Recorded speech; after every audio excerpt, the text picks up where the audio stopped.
Encounter में मारा गया। अच्छा युवा मर गया। वैसे भी सालों तक केस चलता और जस्टिस मिलता ही नहीं। Encounter done, justice done.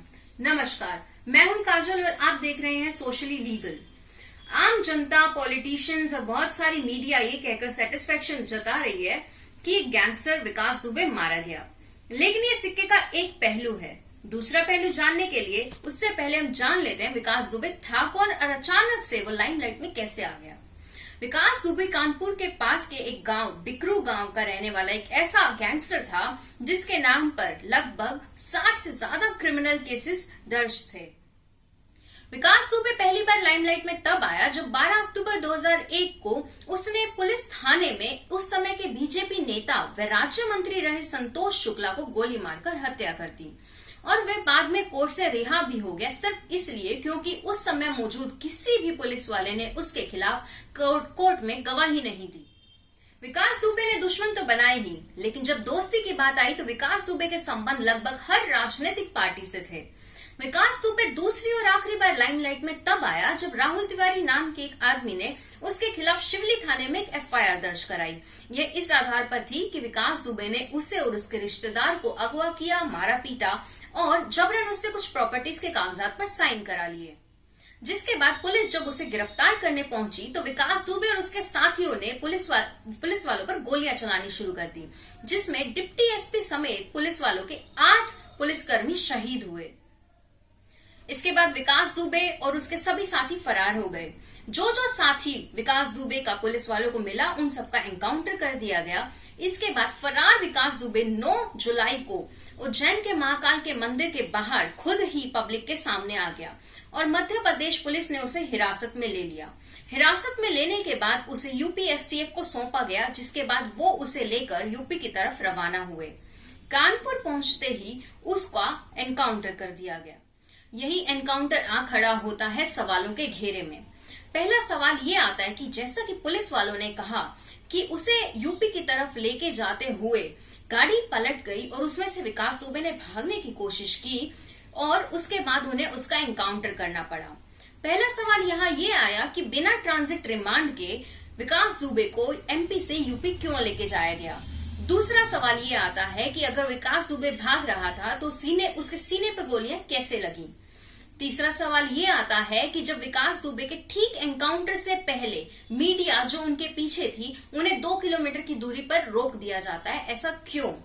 एक और सवाल ये आता है कि जब आखिरी बार विकास दुबे को यूपी की तरफ लेके जाते हुए देखा गया था तो उसे टाटा सफारी में बैठते हुए देखा गया था, लेकिन एनकाउंटर के समय पर उससे पहले वो महिंद्रा टीयूवी में होता है जो कि पुलिस वालों के अकॉर्डिंग पलट जाती है, जिसका एक साफ रोड पर जहां पर कोई रेत नहीं, कोई गड्ढा नहीं, उस गाड़ी का पलटना शक के घेरे में आ जाता है। इसमें ध्यान देने वाली एक और बात यह है कि ठीक एनकाउंटर से कुछ समय पहले सुप्रीम कोर्ट में एक वकील ने याचिका दायर करके ये कहा कि विकास दुबे को प्रोटेक्शन दी जाए क्योंकि उन्हें लगता है कि उसका एनकाउंटर कर दिया जाएगा। ठीक इसी के बाद इलाहाबाद हाईकोर्ट में बहुत सारी याचिकाएं दायर की गई। यूपी सरकार ने एक आयोग का निर्माण किया। यह आयोग का निर्माण इसलिए हुआ ताकि 2 जुलाई को हुई गोलीबारी के बारे में इन्वेस्टिगेशन की जाए। इसके मेंबर हैं इलाहाबाद हाईकोर्ट से रिटायर्ड जस्टिस शशिकांत अग्रवाल जी और इन्हें 2 महीने के अंदर रिपोर्ट दाखिल करने के लिए कहा गया है। इसके अलावा एक एसआईटी का भी गठन हुआ, स्पेशल इन्वेस्टिगेशन टीम, जिसमें 3 मेंबर्स हैं, जिसमें से एक मेंबर का नाम है रविंद्र गौड़, डीआईजी रविंद्र गौड़।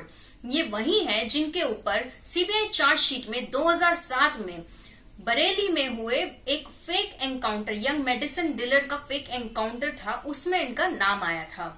इसके बाद विक्टिम के पेरेंट्स का भी मर्डर हो गया था।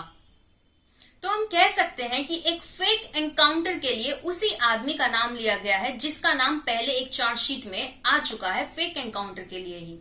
यह आज तक इसलिए बचे रहे क्योंकि उस समय की सरकार, अखिलेश यादव जी की सरकार और उसके बाद योगी जी की सरकार, हम कह सकते हैं स्टेट गवर्नमेंट ने इनको प्रोसिक्यूट करने के लिए परमिशन ही नहीं दी। हम यहाँ पर विकास दुबे जैसे लोगों के मारे जाने का दुख नहीं जता रहे। हम यहाँ पर ये कहना चाहते हैं कि अगर कोई चीज गैर कानूनी हुई है तो उसे रोकना क्यों जरूरी है। आप ही बताइए, जो पुलिस वाले 2 जुलाई को शहीद हुए उनको जस्टिस तब मिलेगा जब विकास दुबे जैसे लोग मारे जाएंगे, या फिर तब मिलेगा जब विकास दुबे जैसे लोगों को शय देने वाले लोगों को भी सजा मिलेगी। इन जैसे लोग जो आज तक इतने क्रिमिनल केसेस होते हुए भी बचे आ रहे हैं, ये किसकी वजह से बचे आ रहे हैं? इनको जब सजा मिलेगी तब जस्टिस मिलेगा। एक और चीज, क्या विकास दुबे को सिर्फ इसलिए मारा गया क्योंकि विकास एक गैंगस्टर था, या फिर इसलिए मारा गया क्योंकि विकास दुबे कुछ लोगों का पर्दाफाश कर सकता था, कुछ बड़े राज सामने ला सकता था? एक और कारण, विकास दुबे तो क्रिमिनल था। अगर विकास दुबे की जगह कोई मासूम होता, कोई इनोसेंट होता, तो सिर्फ और सिर्फ यूपी स्टेट में 800 से ज्यादा फेक एनकाउंटर के केसेस दर्ज हैं। ऑल्सो 2018 में इंडिया टुडे रिपोर्टर्स ने एक स्टिंग ऑपरेशन किया, जिसमें पुलिस वाले सिर्फ और सिर्फ 8 लाख रुपए में एक इनोसेंट को फेक एनकाउंटर करने के लिए मान गए। हमारी डेमोक्रेसी के 3 पिलर्स हैं, लेजिस्लेचर, एग्जीक्यूटिव एंड जुडिशरी। अगर तीनों ही अपनी अपनी पावर का इस्तेमाल नहीं करके अगर एक्स्ट्रा पावर्स यूज करते हैं, तो उन्हें वही रोकना इसलिए जरूरी हो जाता है ताकि इनको दी गई पावर्स का मिसयूज ना हो। चेक्स एंड बैलेंस होना बहुत जरूरी है। हम मानती हूं कि सालों तक केसेस चलते आ रहे हैं, हमारी जुडिशरी में ये एक थोड़ी सी छोटी सी कमी है, लेकिन इसकी जड़ क्या है? इसकी जड़ ये है कि नंबर ऑफ जजेस बहुत कम है। हर साल केसेस पाइल अप होते जा रहे हैं, लाखों केसेस पाइल अप होते जा रहे हैं, लेकिन नंबर ऑफ जजेस इन्हें सॉल्व करने के लिए बहुत कम है। अगर डेमोक्रेसी के एक पिलर में थोड़ी सी कमी है तो उस कमी को ठीक किया जाना चाहिए, ना कि उस पिलर को ही हटा देना चाहिए, जैसा कि इस केस में हुआ। फेक एनकाउंटर्स में अपनी पावर्स का मिसयूज करना और जुडिशरी का काम एग्जीक्यूटिव के द्वारा होना, ये बहुत गलत है। इसलिए बहुत जरूरी है कि कोई भी अपनी पावर्स का मिसयूज ना करे। हमारे कानून में कहा जाता है कि 100 गुनाहगार बच जाए, लेकिन किसी एक बेकसूर को भी सजा नहीं मिलनी चाहिए। कोई आपका अपना, कोई बेगुनाह इन फेक एनकाउंटर्स का शिकार ना हो, इसके लिए लॉ एंड ऑर्डर बहुत जरूरी है। अगर पुलिस वाले ही कोर्ट्स एंड जजेस का काम कर देंगे तो उनकी जरूरत क्या है? फिर तो कोर्ट्स बंद ही हो जाने चाहिए। फेक एनकाउंटर्स के जो नेगेटिव इफेक्ट्स हैं, इनको देखते हुए ये बहुत जरूरी है कि हम इन्हें बढ़ावा ना दें। Thank you. अगर आपको वीडियो पसंद आए तो please like, share and subscribe it. Do support me because it is my first video. And अगर आपको कोई सजेशंस हो तो प्लीज आप हमें कमेंट भी कर सकते हैं। Thank you very much.